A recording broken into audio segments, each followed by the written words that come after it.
జ్యోతిరామ్ పూలే గారికి సంబంధించినటువంటి కొన్ని విషయాల్ని ప్రపంచానికి, సమాజానికి వాళ్ళ యొక్క ఇరువురు దంపతులు సావిత్రి పూలే గారు, జ్యోతిరామ్ పూలే గారు సమాజానికి, ముఖ్యంగా బీసీ అట్టడుగు వర్గంలో ఉన్న ప్రజలనే వాళ్ళు ఏ విధంగా చదువుకోవాలి, సమాజంలో ఏ విధంగా వెలుగులోకి రావాలనే ఉద్దేశంతో ఒక లైవ్ సంబంధించినటువంటి వైకే టీవీ వాళ్ళు చేయడం జరుగుతూ ఉంది.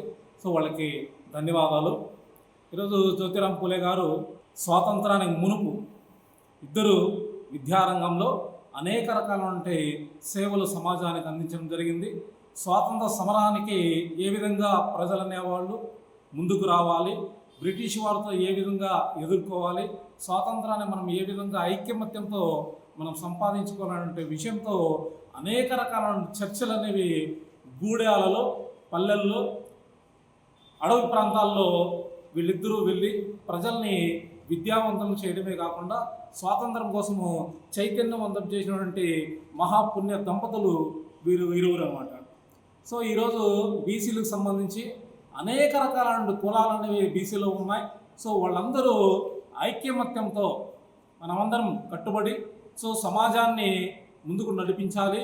బీసీ అనేవాళ్ళు సమాజంలో ఏమాత్రము తక్కువ కాదు. బీసీలు కావచ్చు, ఎస్సీ వంటి వర్గ ప్రజలనే కావచ్చు, ఇతర వర్గ ప్రజలతో ఏమాత్రం మనం తీసుకోమో.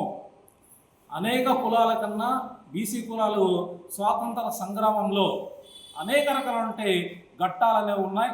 సో ఆ ఘట్టాలు ఈరోజు స్వాతంత్రం సంపాదించాలంటే అట్టడుగులో ఉన్నటువంటి వర్గంలో ఉండే ప్రజలు అనేవాళ్ళు కష్టపడి స్వాతంత్రం కోసం ఒక మైలురాయిగా నిలిచినటువంటి చరిత్ర ఈరోజు జ్యోతిరామ్ పూలే గారి యొక్క దంపతులకు దక్కుతుంది. అప్పుడప్పుడు కాదు, ఎల్లప్పుడూ బీసీల కోసం మీ వైకే టీవీ.